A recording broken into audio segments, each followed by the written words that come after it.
భగవద్బంధువులందరికీ నమస్కారం. హిందూ ప్యాడ్ ఛానల్కి స్వాగతం. శ్రావణ మాస మహాత్మ్యము 6వ అధ్యాయము.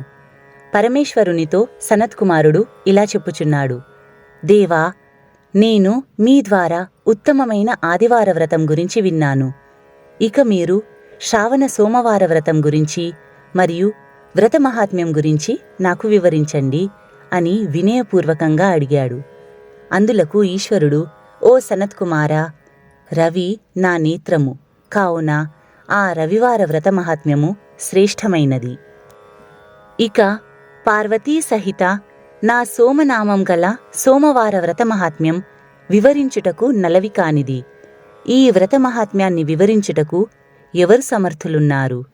నేను ఈ వ్రత మహాత్మ్యాన్ని వివరించుటకు ప్రయత్నిస్తాను, విను. చంద్రుని పేరే సోముడు. ఈ సోముడు బ్రాహ్మణులకు రాజు. యజ్ఞ సాధనను సోమలత అని అంటారు. ఇక ఈ నామాల యొక్క మహాత్మ్యాన్ని ఏకాగ్రతతో విను. ఈ వారం నా స్వరూపం, అందుకే ఈ వారాన్ని సోమవారం అని అంటారు. ఓ సువ్రత, ఇక ఈ వ్రత విధానం గురించి చెబుతాను, సావధాన మనస్కుడవై విను. 12 మాసాల్లో సోమవార వ్రతం చేయడం ఉత్తమం. 12 మాసాల్లో సోమవార వ్రతం చేయుటకు సామర్థ్యం లేనివారు శ్రావణ మాసంలో ఈ వ్రతం చేయవలెను. శ్రావణ మాసంలో ఈ సోమవార వ్రతం చేయడం వలన 12 మాసాల్లో ఈ వ్రతం చేయడం వలన కలిగే పుణ్యఫలం కలుగుతుంది. శ్రావణ మాసంలో శుక్లపక్షంలోని మొదటి సోమవారం రోజున ఈ వ్రత సంకల్పం చేసుకోవాలి. నేను సోమవ్రతాన్ని చేస్తున్నాను.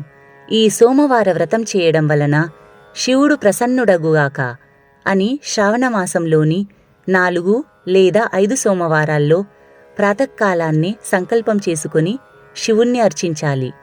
ఈ రోజున ప్రాతకాలాన్నే నిద్రలేచి తలస్నానం చేసి శ్వేత వస్త్రాలను ధరించాలి. కామ, క్రోధ, ద్వేషాహంకారాలను త్యజించాలి. పరనింద చేయకూడదు. ఉపవాసముండవలెను. సాయంకాలం శివుణ్ణి షోడశోపచారాలతో పూజించాలి. మాలతి, మల్లిక వంటి తెల్లని పుష్పాలతో, బిల్వపత్రాలతో శివుణ్ణి పూజించాలి. మూలమంత్రం అయినటువంటి ఓం నమఃశివాయ లేదా త్రయంబక మంత్రాన్ని పఠించాలి. సర్వ భవనాశన మహాదేవుణ్ణి నేను ధ్యానిస్తున్నాను.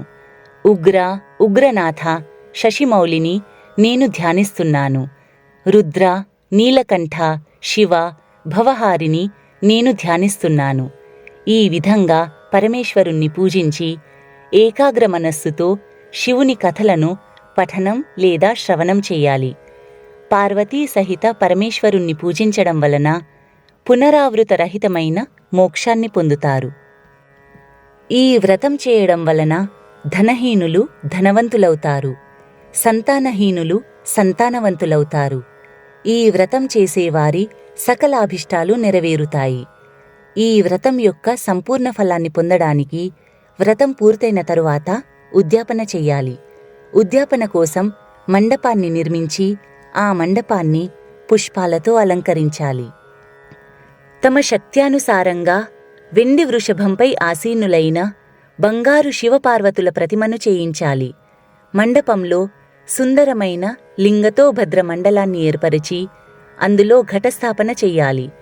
మండపంలో పార్వతీ పరమేశ్వరుల ప్రతిమను స్థాపించి పుష్పాలతో, బిల్వపత్రాలతో, పౌరాణిక వేదోక్త మంత్రాలతో పూజించాలి. తమ తమ గ్రహసూత్ర విధానం ద్వారా 11 హవనం చెయ్యాలి. 108 ఆహుతులు సమర్పించాలి. ఆప్యాయస్వం మంత్రంతో, త్రయంబక మంత్రంతో, షడాక్షర మంత్రంతో బిల్వహోమం చెయ్యాలి. స్విష్టకృతాది ఆహుతులతో పూర్ణాహుతి చెయ్యాలి. ఆచార్యుణ్ణి పూజించి అతనికి గోదానం చెయ్యాలి. 11 మంది సద్బ్రాహ్మణులకు భోజనం సమర్పించి 11 కుంభదానం, చాటలలో వాయనదానం మరియు దక్షిణ తాంబూలాలు సమర్పించాలి. పూజలో భగవంతునికి సమర్పించిన అన్ని వస్తువులను ప్రధానాచార్యునికి సమర్పించి నా వ్రతం సమాప్తమయ్యింది, నేను చేసిన ఈ వ్రతం వలన శివుడు ప్రసన్నుడగుగాక అని ప్రార్థించాలి. తరువాత ప్రసన్న చిత్తుడై బంధుబాంధవులతో కలిసి భుజించాలి. ఈ విధంగా సోమవార వ్రతం చేసిన వారు ఇహలోకంలో అన్ని సుఖాలను అనుభవించి పరలోకంలో పరమపదాన్ని పొందుతారు.